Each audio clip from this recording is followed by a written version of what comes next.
J.F. Stretford Paddock. This is Paddock Live. Joining me, as always, is Michael Atherton. No, it's not. It's Joe Smith.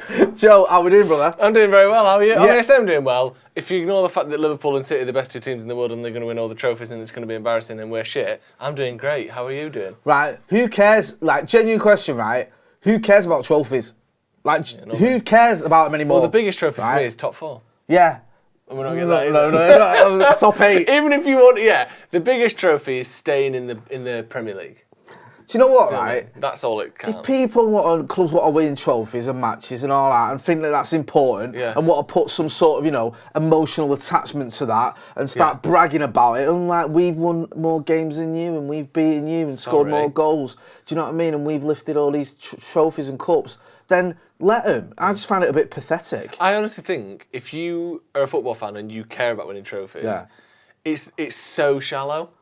It couldn't be more shallow. That's like saying, all I care about is money and happiness. Yeah. And really, you should care about fighting. Yeah. Pints. I think lager. Exactly. Not fucking trophies. Like, so shallow. Something like honestly, really, something proper wrong about it, in my opinion. It's sick. I think you need your drive checking. If you're proper buzzing about winning trophies, right? I won't let you babysit. That's all I'm going to say. Exactly. Right? I'm just going to. That's You're not babysitting me anyway. Yeah, that's for sure. Yeah, that's all. Say on that today, front. Jay? Anyway, well, I think we've covered it all. We're gonna, other than trophies being overrated and winning, scum. Yeah, exactly, pathetic. We're going to be talking about Manchester United's transfer rumours because we've been linked with several players, including Frankie de Jong or Frenkie de Jong. Is it Frankie, innit? I know it's spelt Frankie. I think if you say Frankie, no one. Because I just say I always thought it was Frankie. Yeah, well, like from the Saturdays, isn't it? Yeah. Or, the Sister Sledge song. Yeah. Frankie, do you remember me? That one. Do you remember that? No. Of course you don't. The Sister Sledge song I know is We Are Family. Is that Sister Sledge? Yeah. It's fantastic. So we've been linked with Frankie, however you want to put it. We've been linked with him. Yeah. Darwin Núñez, you've had that every day this week. You know all about that one. We're also keen on some kid called Pau Torres, plays for Villarreal. They're shit. Yeah. Imagine losing to Liverpool at Anfield. Unreal. Yeah, 2-0 as well. Yeah, I mean, come on. Worst scoreline. So we've been linked with him. Kalvin Phillips. The most underwhelming transfer link ever. I'm not going to lie to you. I'm not too enamoured of that one. We've also got some updates on who's not going to be featuring tomorrow, which may take a little while. Get involved in the comments and the chat. Hit the like button as well. There's over 400 people watching, only 36 likes. Come on. I'll get in some of the comments and then I'll start asking you about some of these stories. Thank you. Santa Notch, good to see you in the chat. Ross Murphy as well, of course. Hang on a minute. No. BMW Racing. He's just loads of pints emojis. Yeah, like that. That's all that's about. Tell Jay Songwriter says, if Joe holds Jay by his ears, his head shines like a trophy.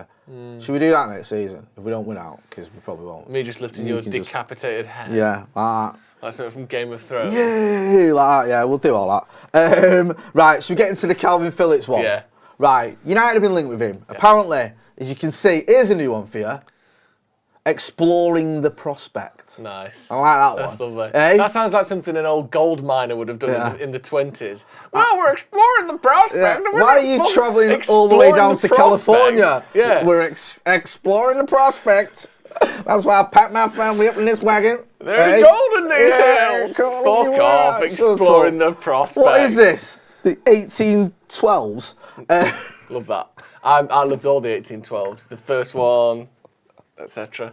There's only one 1812, but I loved the 1812s. You know what I mean? What is this? 1827. Nice. That's what I should have said. Love that. So, I mean, listen, let's get one thing straight. I ain't got an issue with anyone from Leeds. Well, apart from the fans. I ain't got an issue with the players. Yeah. Eric Cantona, Rio Ferdinand, Alan Smith, Gordon McQueen, Joe Jordan. Not an issue, my friend. Kind of Dan James in a way. Because he went to Leeds and then stopped going to Leeds. All right, sort of, yeah. Yeah, if you want. So, there's no problem with that. So. Yeah, my problem is Kalvin Phillips. There's two issues I've got with this, Joseph. One, he's shit. That's a good issue. That's a good point. Cool. I feel like this is based again on England performances. Same. I feel like he's done well for England. Let's get him. Two, his injury record isn't great. He's played fewer games this season than Raphael Varane. Raphael Varane, who we have all said has had an injury-ravaged season, has played 19 times in the Premier League this season. Kalvin Phillips has played 15 times. Yeah. And also, you might go, well, it's only this season, isn't it? You know, he's not like you can judge him. You can say, oh, well, it's only this season. What about all the rest of the seasons? So, you know, his injury record throughout his career has been decent throughout the Championship. He's played 2 seasons in the Premier League, right? He played 29 games last season and 15 this season so far. So he missed a quarter this season, last season, and 2/3 this season. Yeah. So his only sort of Premier League record is he misses lots of Premier League games. Yeah. And we're going to go, do you know what? Forget about the fact we did this with Cavani and we've never recovered from it. Forget about the fact we ignored Raphael Varane's injury record and he's not been as frequent as we'd nearly like. Forget about all that. We'll just get him anyway. And it's not just the fact of like, people go, 50 million quid though. Look at him. How old is he? He's about 25. Is he? 24, 25. Yeah, he's 26, sorry. Yeah. You think, oh, you know, 50 million, a Premier League player, England international, it's not, but we're probably only going to make 3 or 4 signings this summer. Yeah. You can't afford to waste one of them on someone who might not play that many games. Yeah. That's my problem. And also, he's just not that good. He's all right. He's a good player, but he's not a very good player or a great player. Like you said, he seems to be basing it on his England performances because he don't play for Leeds very often, and when he does, they lose. And that's not his fault. They just lose every week. I think he's won. I think in the 15 games he's played this season, he's won 4 of them. Like, he's a decent player who, if he was any nationality other than English, would not be worth 50 million quid. Just not even close. For a 26-year-old who's had 2 years in top-flight football in his whole life and barely played or, you know, played half of the games he's been available for, how is he worth 50 million quid? Do you know what I mean? Like, I think you could make a case that Scott McTominay should be worth more than Kalvin Phillips because they've both been pretty good for their international team and they're all right for their club team. Yeah, he's a good player, but there's so many players better than him. Let's be a bit more broad with our scouting for once. Let's open our eyes to Europe, to South America, to Africa, to Asia. Like, it's just, are they English? Do they play for England? It's shit. Yeah. And he's a good player and he may go to a big club and prove me wrong. But 50 million quid for him, when we may have 150 million to spend, he's spending 1/3 of it on Kalvin Phillips. Just a bad signing, if you ask me. And, you know, I believe Laurie Whitwell when he says he's someone who's on a list and he's someone we're interested in. Yeah. Whether that turns into anything more than just interest, I would hope not, but I don't see why it's a good signing, that, to be honest. No, I don't. And I think me and you were talking upstairs about this before. What happens sometimes with United is you get a player that you link with and you go, not good enough, don't want him. And then the levels drop to a point where, if we can use a visual aid of my hands, the player's at this level, so he's not good enough. United are here. And the player doesn't improve. No. United drop to a level where you go, actually, he's better than what we get. Yeah, he would. Get him. So that's what happens with players like Kalvin Phillips. You look at, say, you know, I mean, you said somebody's probably better, but I kind of agree with that. But he's not having a great season. No. You watch the performances, you watch the game against Everton, you watch the game against the Scousers, you watch, you know, but any game really, you go, oh my God, this midfield is just dreadful. Just get anyone. Yeah. What, Kalvin Phillips, all right, just get him. Yeah. And we can't be doing that. Yeah. We've done it too often. What can't be Man United's transfer policy is, well, it can't be any worse than what we've got. That is no transfer policy for a team that want to win trophies. Well, it couldn't get any worse. Yeah. That's like, and it's almost like a politics thing. Like, do you know the sort of, you know, like the law of popular opinion or the court of popular opinion and real court? They aren't the same thing. No. So in the court of popular opinion, you don't have to be proven guilty for everyone to believe you did something and therefore lose mates, lose reputation, lose something. But that doesn't mean you've gone to prison. Like, it feels like Man United's transfer policy, which should be different to the fans' transfer policy, where we're at the point where we're so exasperated and pissed off that we're willing to say, well, it can't get any worse than this. Man United as a club should be more professional and more level-headed than us fans, and so they shouldn't be just going, well, it can't get any worse, let's get Kalvin Phillips. It's like the board and the scouts have the same temperament as emotional fans. They need to be more level-headed than that. Yeah. And we buy players based on, we can't get any worse, and they're nearby. Like, Wan-Bissaka is a young English player who played well against us once, so let's get him. Like Harry Maguire. See, that's the same thing. I don't mind it if we took a punt. I wouldn't mind it if we'd have gone. And when Wan-Bissaka came in, I thought he did all right, but it would have been worth it after that. You know that game where he got man of the match, he played well against us. I think he played 13 games that season, and he was a shining star. If United had took a punt on him then, maybe 20 million, yeah, or whatever, 12 million, and it goes Pete Tong, you go, all right, it was worth it. It was like a gamble, a 12 million quid gamble. We didn't know, we waited a season, we spend 50 million quid after negotiating. When Palace say we want 50 million, we take 2 weeks to say 50 million. And now you've got a player there who, from all intents and purposes, looks like his United career's over. And he's one already. of the most expensive fullbacks of all time. It's horrible that. Ollie Aston is in the, welcome to the first team. Thanks for joining us. There's a few people just sort of saying, someone said about 20 times. Did we ever sing 20 times on this channel? Maybe we did. Yeah. Kelvin Marore says James Ward-Prowse versus Phillips, United scouts. Yeah, I think he's just sort of saying, the sort of players we're looking at. Gaz W says, evening lads. Good evening. We've got a video we're going to show you. Yeah.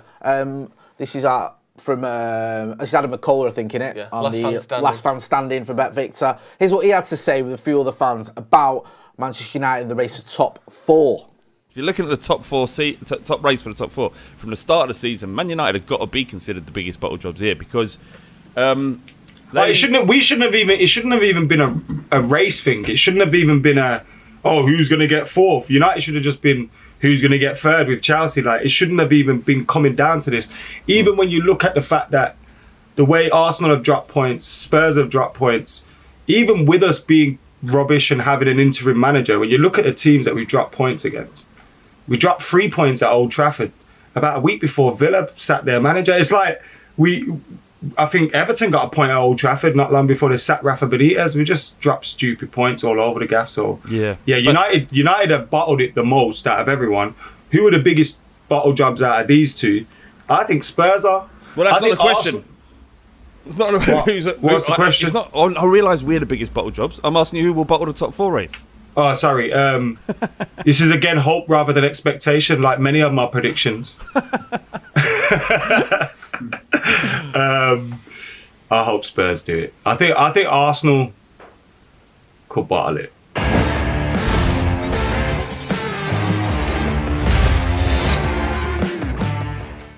It is mad, isn't it, how far United have fallen from the expectations of the last season. Like, Arsenal and Tottenham, neither of them are very good. And yet they look good in comparison to us. Like, it's mad, isn't it? It is, and it is like you say, like they're not very good, we're just worse. Yeah. That is it. And the frustrating thing about this is we've had so many opportunities to not just get top 4, to now be sat comfortably in top 4. And I'm not talking about beating the likes of Liverpool and City. It seems like, even though we've got battered off both of those teams twice. I'm talking like, you look at, even up till recently, after the Leeds game, 1-4-2, everyone thinks top 4's on, yeah? Drawing it home to Watford. Yeah, that kills it, man. It does. Who in the relegation zone at the time? And it's awful team, right? Yeah. And you're drawing with him, losing away to Everton, even Leicester, going back to the Leicester game. You win that game, you've still got a little bit of a chance. But you don't, you draw, you lose to Everton. Then you go back even further, you look at other points we've dropped. 2-0 up, bro, with 20 minutes to go. Yeah. It's unforgivable. I know. Do you know what I mean? Losing at home to Wolves. Wolves have been beaten quite a lot this season. We lost at home to him. Yeah. Drawing with Burnley. Drawing with Newcastle. And this isn't the rejuvenated Newcastle that were just getting loads of points. They were struggling at the time. Yeah. And we drew with him. And you look at those drop points. We've been pushing Chelsea for third. Was it Southampton as well? Was it the Southampton game? Yeah, we drew with Southampton when Ronaldo missed a one-on-one. He went around the goalkeeper and just didn't put enough power on it because he didn't trust his left foot. Yeah. Because he was out of form at the time. If you look at those games I mentioned, Southampton, Newcastle, Villa, Everton, Leicester, Watford. Yeah. There's an extra sort of Wolves at home. That's an extra like 12 points. You're easily in the top 4. Yeah. You're not even worried. And you can go to the Emirates and lose and be fine. Yeah. But we're just not capable of beating Dross. It's not even good teams who comfortably beat us.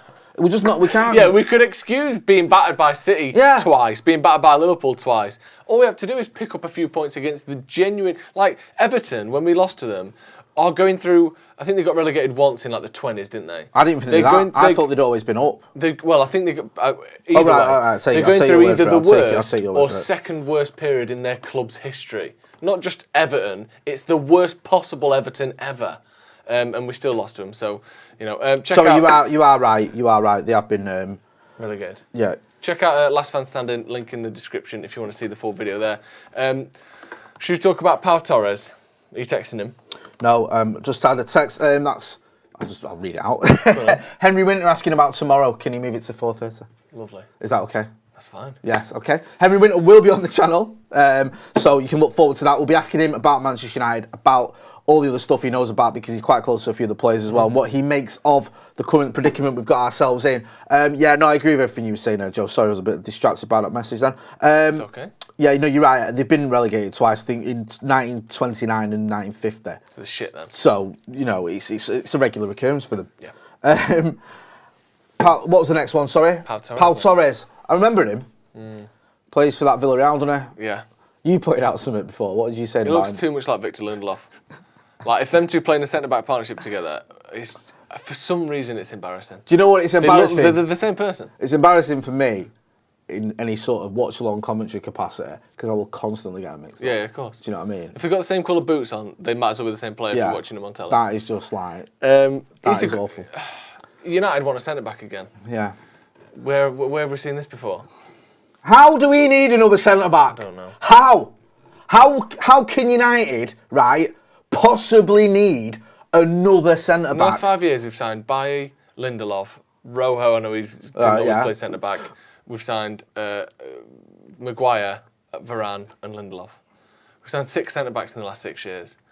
And we aren't getting any better. And it's not. And do you know what it is as well, right? It's not just that we've signed 6 centre-backs. In those players you've mentioned there, you've got the most expensive defender in the history of association football. Yes. You've got one of the best defenders on the planet. And you've got other defenders who were raved about. Yeah, and who Lindelof was meant to be the next. Lindelof whoever. was like, everyone thought Ruben Diaz was not as good.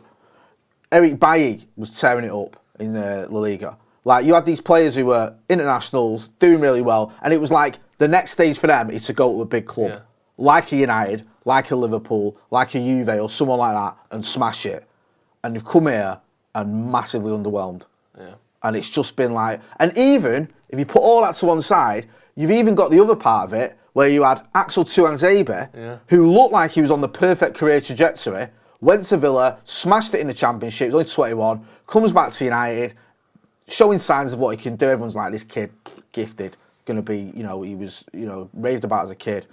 He keeps getting better and better. He's going to be a future centre-back star. Gets an injury one day and just never recovers from it. I know. And it's like... Where is he now? He went on loan to, is it Lazio? I can't remember. Yeah, I think it was Lazio. Forgive me if I'm getting that one wrong. Yeah, it's just so strange, isn't it? And like we were saying before, like... How is it happening? Every single Manchester United player is shit. Yeah. I mean, Ronaldo's doing pretty well. I'll give him that. De Gea's having a decent season by his standards, or, compared to recent years. But other than that, everyone's rubbish. Like, it's just unfathomable. And in terms of Pau Torres, he looks to be a good player. He's one of those who's linked with everyone every year, isn't he? Chelsea wanted him. I think City were linked with him as well. United keep being linked with him. He looks a good player. Villarreal losing 2-0 tonight to Liverpool. Not that that's necessarily his fault. But we'll have to wait and see. I think United do need a centre-back. That's the other thing. We talk here like we can't believe it, but United probably do need another one, don't they? Yeah, we do, and it's amazing that we've got to this situation where, after we signed Varane last season, I was certain that was it. Yeah. That was the final piece in the puzzle for the centre-backs. I thought Shaw was looking great, Wan-Bissaka was decent, Maguire playing very well. I actually thought we had a squad. Yeah, I thought we've got Maguire, and we'll have Varane. Yeah. You'll have Lindelof as backup. Yeah. You've got Delo and Tellez as backup to Shaw and Wan-Bissaka. That'll be okay if we ever get injuries. Henderson is back up to De Gea. I know. And it's like... And instead, our reserves are now our first team players, and they're not good enough. Do you know what I mean? Yeah. Speaking of, go on. Harry Maguire's out for the rest of the season. What are your thoughts on that?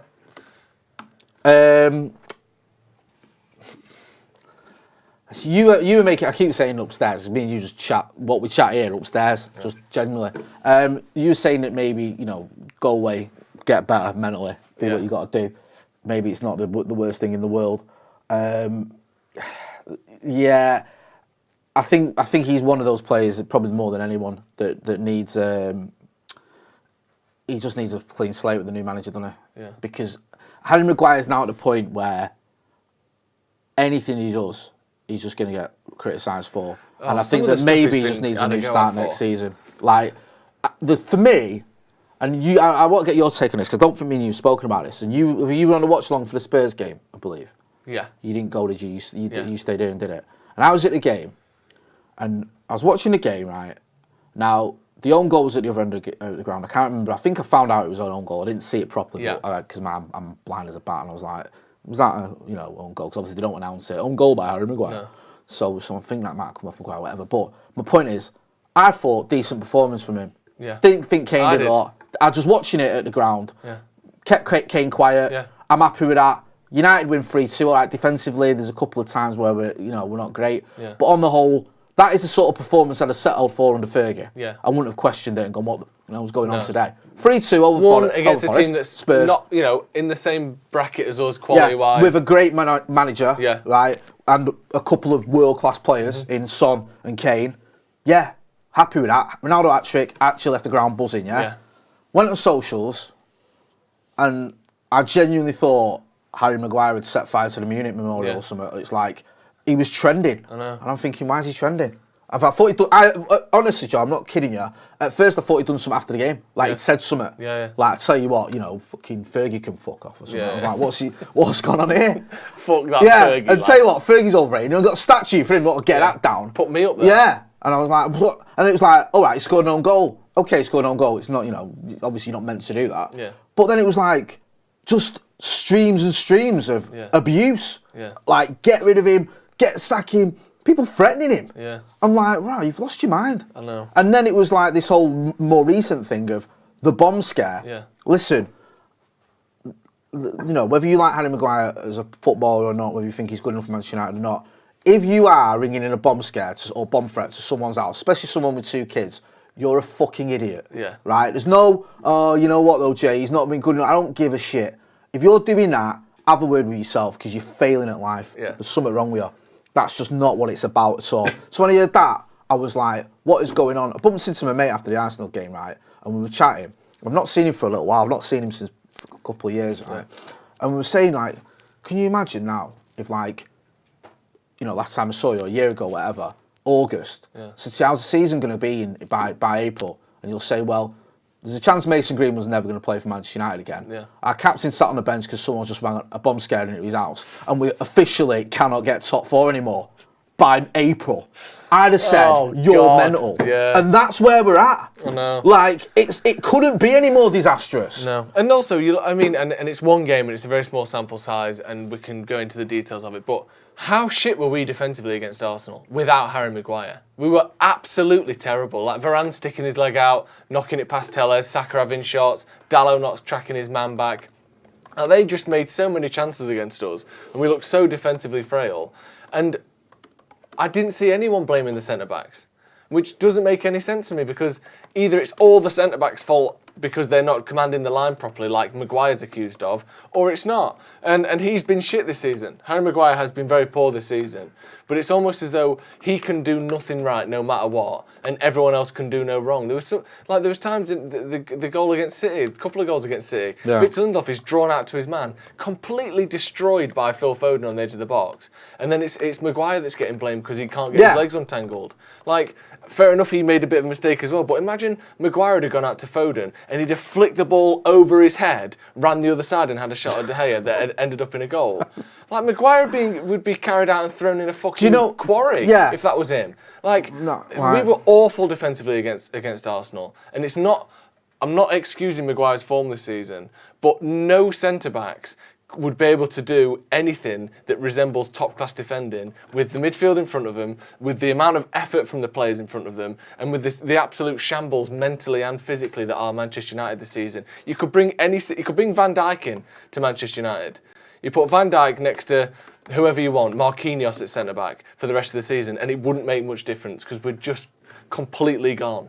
And I just think, for him, have the rest of the season off. And it's not because I feel sorry for him or because, he's some sort of man that needs to be coddled and he's some cute little baby. But try again next season. And I think you're allowed one bad season. If that's how it is, let him go. But I think, you can have one bad season and try again next year with a new manager because this season it's not working whatsoever. What do you think? No, I agree. It's time to just give him a bit of a breather, and he's damned if he does, he's damned if he doesn't, because some people will be going, oh well, he's 80 million quid, he should be better, and just get him in the team and all that sort of stuff. But there might even be a case, there might be a bit of kidology going on there. And it might not even be that he's that injured. They might have just said to him, listen... I don't think he's injured. Like, you're having a bit of a stinking time of it. Yeah. You've obviously... And listen, I don't want to keep labouring the point, but if you feel that your performances on a football pitch are somehow putting your family in danger, it's going to get in your head. Yeah. Right? I don't care if you're Brian Robson or Roy Keane or the greatest, most strongest, aggressive, sort of epitome of leadership we've ever seen. When people start putting your family in a position where they're scared because of how you're performing on a football pitch, it's going to get to you. That's too much pressure for a footballer to be under. It's just stupid, Fair man. enough. The worst case scenario for a footballer, if they are terrible, is that they get sold. Yeah. Or that they don't get their contract renewed. Shouldn't be, if I play badly this week, my family think they're going to die at the weekend. I'm not having it, That's man. Just I'm fucking not having awful. it. It's just stupid. Yeah. It's like, and listen, sorry. people can go and try and dig out old videos of me on watch-alongs and say, you've criticised Maguire, or you've criticised this player, or you might have found a fan reaction from me from back in, years ago where I've said someone's not good enough. I guarantee you won't ever find me threatening him. No. You won't, because I don't do that. No. And you won't hear me at Old Trafford threatening someone or saying, I'm going to bomb your house or anything like that, because I wouldn't do that, and I wouldn't say that to one of my own players. I wouldn't say it to an opposition player, let alone my own players. And I think that's just the line you don't cross, man. Yeah. Yes, criticise players' performances, and me and you stood on this channel and said on this channel countless times this season Harry Maguire needs to step up, or we've not seen the player that we bought from Leicester or whatever, and it's not been good enough. But we haven't got personal about it, like that sort of stuff. And that is why you can't just say, oh well, I can understand why fans are angry. Yes, I understand why anyone can be angry, but I don't understand this. And now give him a break, and let him go away and come back and get sorted. I think it's no coincidence that as soon as top four is basically, I know it's not mathematically done, but realistically, even if we win every game, we probably won't get top four. All of a sudden, he's out for the rest of the season. Yeah. No surprise to me there whatsoever. I shouldn't think what Tanaka thinks of all this stuff he's coming into. Abhinav Verma says, please God, hope United don't waste signing players like they do and give managers no time to integrate them in pre-season. That's a good point. Remember when we bought Cavani, we couldn't even get him in straight away, even though he was a free agent. The first 2 games of the season. Because we were so bloody inept. I think I've read that one as well. Sorry, I will get to some of your super chats. Some of them I can't read because there's quite a few people commenting. Because you can't read. Jimmy McKenna says, any advice on what to take so you can sleep for 5 weeks? Just want this season to be over and the Ten Hag era to begin. Yes, I agree, brother. It's been an absolute shambles, and the good thing is it's only going to get worse because there's a chance, one of City or Liverpool's going to win the league, and then there's a chance one of them might win the Champions League, and Liverpool might do the quadruple. So there we go. Edward Bamber says, have we stopped to consider that we sign excellent players but have a shite coaching team every year? Good question. I've considered it. It's Ian Jaden, 1979. Says we need a really strong spine, which we unfortunately haven't got. It's a good point now. Me and you were talking, weren't we, the other week about Chelsea, and how Chelsea have this sort of conveyor belt of managers, and yet they always seem to, at least every 5 years or whatever, win a major trophy. At least 4 years they win either the league or the Champions League. Yeah. And they win FA Cups as well, scattered around that as well. Yeah. So they're Europa League. And a Europa League. They're very successful at winning trophies. And yet you look at the managers they've got in, they've not always got a manager who you go, is amazing. Roberto Di Matteo ain't an amazing manager. No. He got sacked not long after he won the Champions League and the FA Cup, and has been sacked by Aston Villa in that since. But, or was it West Brom? I can't remember. He's been sacked. He's lost jobs. Some Midlands dross. Sorry, I know. Yeah, getting confused. But they've always had a good spine since Abramovich came in. They got, obviously, Terry came through, Carvalho, Makelele, Lampard, Drogba, Costa, Kante. Yeah. Do you know what I mean? They've always Rudiger, Azpilicueta. Going back to the goalkeeper. You do struggle with Azpilicueta. I do really. Go on, say it for me. Azpilicueta. Perfect. Azpilicueta. I've said it because I'm copying you. Azpilicueta. Can I just call him Cesar? Yeah, Cesar. They've always had like that strong spine from the goalkeeper to the striker. And then you can get away with having your old Jose Beswingers and your, Paulo Ferreira. Yeah, the one or two are a bit like... Really, Ryan Bertrand. Yeah, like, he ain't all that. But he's still got a Champions League winners medal because he was surrounded by very good players. Yeah. And they had leaders in that team and stuff. United ain't got a great spine. And I thought we were getting there. I do, but I think Carl Ankerman was on the channel, made a really good point. he said everything we've got going through our spine is like, it doesn't make sense. Like, if you're going to have a player like Harry Maguire playing up the pitch, it doesn't make sense to have someone like David De Gea behind him. If you're going to have Harry Maguire, or the player that you don't want in front of Harry Maguire is Fred. Yeah. Because Fred's not that type of player who's going to protect him. Because he loses the ball all the time. Pogba's going to lose the ball, so that's going to put pressure on Harry Maguire. It's putting pressure on De Gea, he doesn't come off his line. So that doesn't make any sense. And also, if you've got all that going on, then in front of Pogba, you don't want someone like Ronaldo, who isn't going to press and isn't going to sort of defend from the front.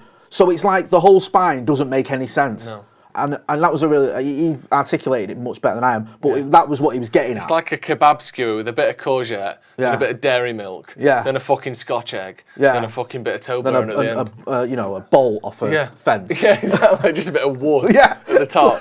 This kebab tastes like fucking shit. Yeah, it was a bit of string. Woods are great. I love wood. Chocolate's great. Yeah, I love a Scotch egg. Why is this kebab shit? Yeah, because you don't put all them things on one fucking That's skewer what together. it is. The spine of Manchester United is completely insane. Yeah. Like, it doesn't make any sense. And you can take one of those players. You could take David De Gea maybe and put him in another team, or Harry Maguire and put him in another team, and Pogba and Ronaldo obviously, and have success with them. Do you know what I mean? But you put them all together in that spine for United, and it's shambolic. Yeah, it is. I'm sorry, I'm just going through somebody. Ross Murphy says sums up Maguire's season. I just, whichever way you look at it. Sorry, Glenn F says, are you reading any comments or what? Sorry, we're having a bit of a rant there. Loads of comments. Sorry. Some of them, anyway. Good Intention says, Jay, can you do your Tim Westwood impression? It's a bit topical that in a minute, isn't it? Do you know what I mean? No, not that kind of impression. Okay, thank God. Yeah, baby.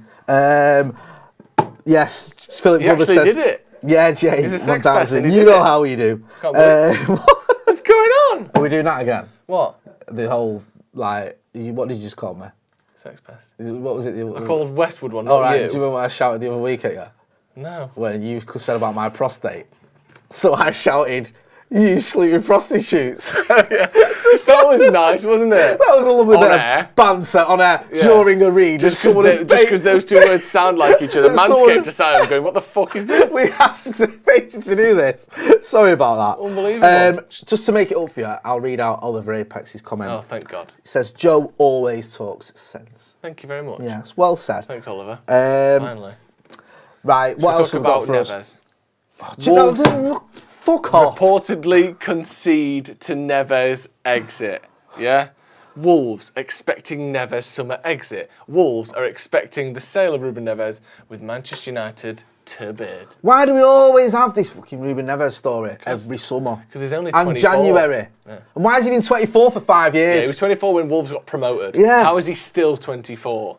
And do you know what it is with Neves? Do you know that thing I did before when I'm like... Yeah. Like, we have a player who's like that, he's not good enough, and we're like that, and then we get to this point where he is good enough. That's what's happening with Neves. You don't think he's Michael Carrick for the Bitcoin generation? No, I don't. I think he's okay. He is. But you would have said that about Carrick at Tottenham. Nah, I wouldn't have done. Nah, I wouldn't. Were you a big fan of him at Tottenham? I was a fan of him at Tottenham. Do you know what? I wrote an article about Michael Carrick when we signed him, and a mate of mine, Martin Crawford, who's used to do some stat media, is a Tottenham fan. He went, I'm glad you spotted that because we've missed him ever since he left. He's a key still player. miss him. Yeah, they never They replaced him. won a trophy since. Yeah, well, they won one. So, I mean, Neves. I've watched more Neves at Wolves than I watched the Carrick at Spurs because you have like so many more games on. And now. we've played Wolves 40 times in the last 3 years. We've played him at least 6 times a year. He's decent. I don't think he's that good. You don't think? I don't know. No, not really. He's nothing. When I've watched him, and I just think he does some good things. He's all right. He gets around the pitch quite a lot. Good passer. He is a good passer. I just feel like if we get him, my concern with Neves isn't that he's not a good player. He is. It's that you're gonna have to get him with someone alongside him again. Yeah. He's gonna need someone. Well, but here's the sad reality. Back to square one. The sad reality is, regardless of which world-class player we bring in, I'm not saying Neves is world-class, but let's imagine we brought in who's the best midfielder in the world. Who would you even put that sort of trophy, that title on? I don't know about the best, but if we could get anyone, or the type of player we need would be a Kante. Okay, let's say Kante. Yeah. We'll get him in. Yeah. We still need a Pogba replacement. Yeah. Because we need a defensive midfielder anyway now. That's and we are losing Paul Pogba, who I know he misses a lot of games, but when he's fit, he plays. Yeah. So we've got a Paul Pogba-shaped hole, which is coming up. Yeah. And we've already still got the defensive midfielder-shaped hole. So we need 2 midfielders regardless. I don't know if we're getting 2 midfielders, and I think we get a DM, and if we're not getting another midfielder, we get, and I know you disagree, but I'll say it anyway, we give someone like Garner a chance. I don't disagree with giving him a chance. The thing I disagree with is the idea that he's going to come in and play every week for Man United. I think there might be a case of, all right, fair enough, but I think there might be a case of, if you get an out-and-out DM, maybe that allows you to have Bruno and Fred and a DM in a midfield. Yeah, I can see Maybe that works, yeah? Maybe it allows you to have a Garner and Bruno and a DM. Maybe, right? Yeah. I think if you get Neves, you can't have Neves, Bruno and Fred in the midfield. No, we do need because no one's grabbing hold of that ball for you. No, we need a number 6 more than we need anything else. Yeah, and I don't think I know he that. sits in a 6 role, but he's not really a 6. He's certainly not that type of player. Maybe he is a bit more than what we've got. Yeah, he is more than what we've got. He's more defensive. He is. That's probably the worded that wrong. He's not someone who's going to keep going and winning you the ball in the sense that we need. Probably not. Not somewhat I've seen. Wolves fans, you may be shouting at your screen now, disagreeing with me, but let me know. You might think he is the answer, and he does grab the ball, hold the ball a lot. I just feel like he's a bit more of what you want, like you say. He's a bit like someone who can get hold of the ball, pass it around a bit, does that sort of stuff really well. Yeah. But I still feel like you need someone who's going to go in there, get hold of it, and sort of give it to someone like a Neves. Yeah. And every week you watch Fabinho for Liverpool. Yeah, doing that, just sticking his he's like long legs in everywhere. Like a lesser version of a Thiago. Yeah. In that scenario. Yeah. He's not another Fabinho. No. He's someone who'd be picking the passes out. Fabinho's more like your Matic, isn't he? Ace One long says limbs tackling the ball every 2 seconds. Paul Michael and Ace One have both said Bissouma surely is the one. Kashif Mohammed says Bissouma be cheaper. Right, I'm going to be honest with you. There was a time when he would have said Bissouma to me, I'd have been like all over it. But I've seen him a few times. I think he's sloppy. Yeah, I do. I do. I think he's very wasteful. Yeah. And I don't think when top teams are pressing Man United, I don't think he's got enough to get around. Couldn't I think he's more close. I think Fred could do his job at Brighton. I think he's just not good enough on the ball. I don't. He did it at Old Trafford. He gave it away, didn't he? Did it in spirit. Like if you put pressure on him, and also we have to start thinking, right? I mentioned about earlier when about Kalvin Phillips and the injury thing. You've got to take that into consideration. I think we have to start looking at players and go, can they come to Old Trafford in front of 76,000 fans and handle that pressure? If you're giving the ball away at Brighton a little bit too much, are you going to get better at that when you come to United, when the expectation's higher and you're going to have 70-odd thousand fans screaming down your neck if you don't perform? I don't know. It's like that whole Wan-Bissaka thing. If he's a good young player, he'll come here and kick on. Will he? Yeah. Especially if he's not getting coached right. I know Ten Hag's a good coach. Yeah. I don't know with Bissouma. I just feel like he looks like he's one of those players where you see him against Arsenal, whatever, he gets man of the match, and you go, oh, that's the one. But then when I've seen him a few times, I think, he's giving the ball away. There's plenty of players that I think because when you're younger, the possibility of you improving up until the age of 30 is there. People assume that everyone gets better until they're 30. There are plenty of Premier League players. In fact, most Premier League players are about as good at 30 as they were when they were 21. Like someone like Wilfried Zaha's a decent example of that. Yeah. He hasn't got much better in the last 5 years. No. He should be coming into his peak and his prime now, and he's essentially the same player he was when Man United bought him. Yeah. Like, tons of players just never get better. Yeah. Just because you're young and you have the potential to get better doesn't mean you do. So many players just stagnate. Yeah. They break through, have a good season and stay at that level until they retire. Like look at someone like Nathaniel Klein. He's been the exact same player, or Danny Rose, the exact same player since they broke through their clubs. Danny Rose was, probably better when he broke through. Yeah. That first season. All the time. Everyone was like, and we've seen it at United. I mean, God forbid, thank God we didn't have bloody YouTube back in the 90s, because I was predicting all sorts of nonsense about youngsters. Because you saw players come through, have amazing debuts, amazing first seasons. Butner. Yeah.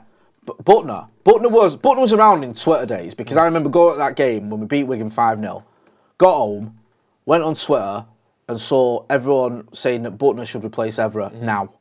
Like now, drop Evra. Butner is better. And then I remember, I think it was got at Stamford Bridge in the League Cup, and Butner and Nani, just between them, decided to literally give them the game for us. And it's like Jackson. Yeah. Another one. Yeah. Steve's on camera anyway with that one. Yeah. He's saying, but he's up there with Beckham, whatever. Yeah. It's easily done. Little Yo-Yo says, I hope the recruitment team finds gems this summer. If you're not doing, can you subscribe to the channel? Can we put a link in the chat to subscribe to the channel, please. We've got 1,900 people watching. Hit that subscribe button. We want to get to 300. No, we don't. We want to get to.